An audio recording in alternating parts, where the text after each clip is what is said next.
Hello guys and girls, this is Tankanator here, and today we have a first of many to come. It's an Armored Warfare replay. I won this tank on a stream. It's a Chieftain Mk.6 leader, and this may be one of my favorite premiums of all time. It is absolutely amazing in terms of armor. It's basically the regular Chieftain, and it looks amazing. Like that camo net just looks phenomenal on this tank. So we'll go ahead and take it out in the hard difficulty, and here we go. So as you can see, we're on Snakebite today, and in a relatively good matchup. We shouldn't be seeing anything too crazy, like no M1, A2 Abrams, or T90s, which would be mighty unfortunate. I believe that creaking noise in the background is actually my game chair. I am sorry if it annoys you, but man, it's creaky. See? Okay, so I was getting my recording settings all set up right when the game started. How irresponsible of me. Yes, I know. But, so, then I went ahead and started getting moving. Nothing really big had happened yet. One tank had spawned, and he was quickly taken out of the fight by our team, good place by our team, and I proceeded to go and drive into a rock and get into a relatively cheeky position where I could use that to shoot over top of the leopard, which had since moved, but I didn't feel like moving myself. So here, as you can see, I could not do anything to the front of that Abrams. So I put one into his commander's hatch, which doesn't do a lot of damage, but it still does damage nonetheless. It's kind of pointless to sit and stare at a tank.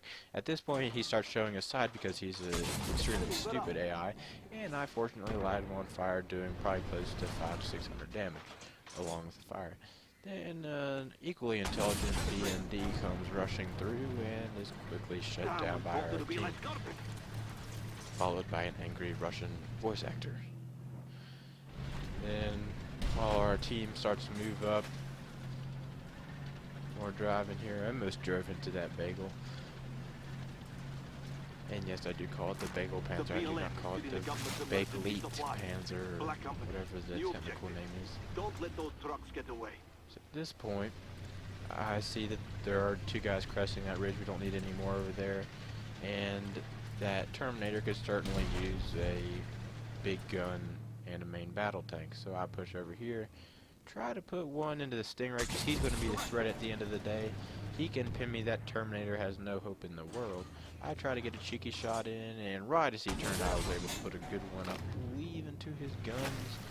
Maybe, maybe not. Either way, did 214-ish damage. Put another shot into the Bagel Panzer. Check my score, already around 2,500 plus damage. And as you can see, the DPM on this thing is absolutely insane. I'm using the commander that you get with the M109. She increases your reload rate and your aim time increase. I use her on every single one of my main battle tanks because it gets better. The more damage you get, the more credits you get at the end of the day. And normally this gun is pretty accurate. I was kind of surprised here that it missed. And then I put another one into the Stingray because at the end of the day, once again, this guy can obviously not pin me. He's doing 0 damage. I shoot him anyways, 320 damage. I back up because he's rushing me because that's what the AI do. Put another one into me because he's the one that's actually closing the distance. The Stingray is focused on someone else. I thought I was going to pin him right there, so I started to turn back to shoot the Stingray. Bounced again, and that is the thing with these Terminators. They are obnoxious little tanks. They just run around with their crazy armor and spam you. They usually don't do damage unless you're showing your side to them. And here, right there, I drove into a truck, but we just won't talk about that. That's another thing I don't really understand, why some of the trucks in this game you can like crush like super easy, and then like one little rusted out truck or destroyed truck seems to be made out of titanium. And here I call out both of the one of the secondaries. I thought that we had already grabbed the other secondary. I wasn't paying enough attention. And then there's the leopard shuts down that, I believe it was a stingray. So I turn around, since now there are no longer any threats over here, to move around to this side. So as you can see here, I believe this Chieftain is actually a little bit faster than the standard Chieftain Mk.6. It sure does feel more mobile, and I'm pretty sure its traverse is better, but its DPM is for sure better. And here I almost run into the back of that leopard, and mind you, this is hard difficulty match, so I would have done damage here. Bounce off the very well armored front of the T-72, start to move up, flatten out the angle on his lower plate, and shut him down, doing 278 damage. So now moving on to the last known person over here, and I try to crest this ridge and get a shot in, and just barely make it over, just in time to steal everybody's kill, doing 300 and some damage. Here I was trying to see if I could get a shot on that secondary objective. I was trying to see if that was actually it. It may have actually ended up being it, but I'm not particularly worried about that. Again, I'm calling out both secondary objectives because you get significantly more money on them.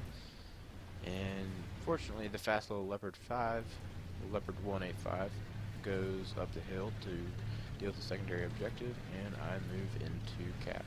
I believe he'd already triggered it once before, but for sure I am triggering it now, and I must say, this Chieftain looks mighty cool with that camo net on it.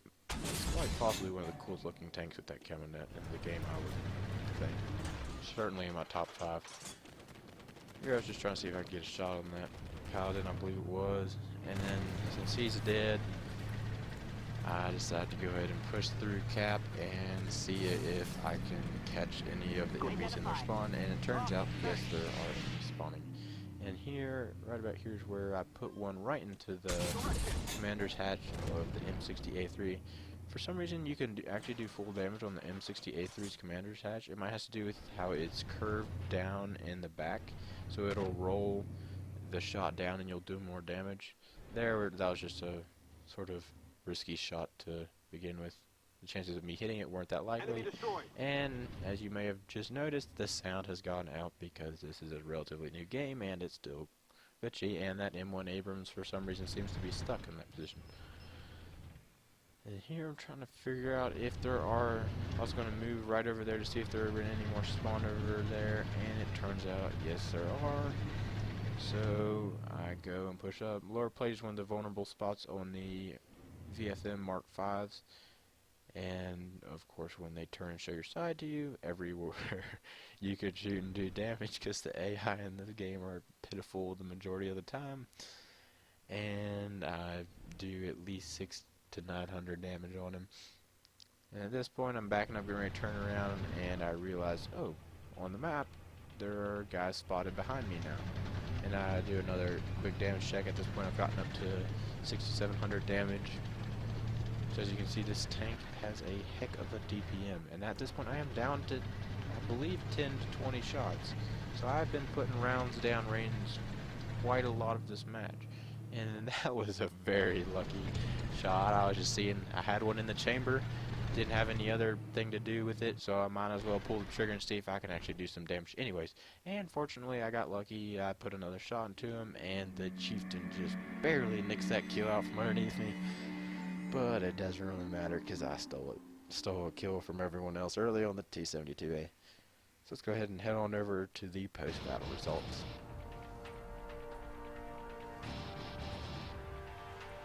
So as you can see here, 80,000 credits almost.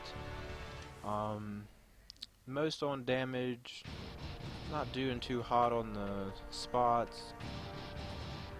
One of the top in kills. Not very many assists, but those spots is what ended up getting that, a Terminator, not the RDF LT, that experience. So as you can see here, very good and accurate gun.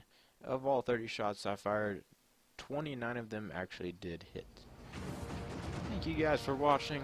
Hope you enjoyed. There will certainly be some more Armored Warfare content to come, and about World of Tanks builds. I am probably not going to be playing much of it anymore. I have lost my... It just doesn't seem like a fun game anymore.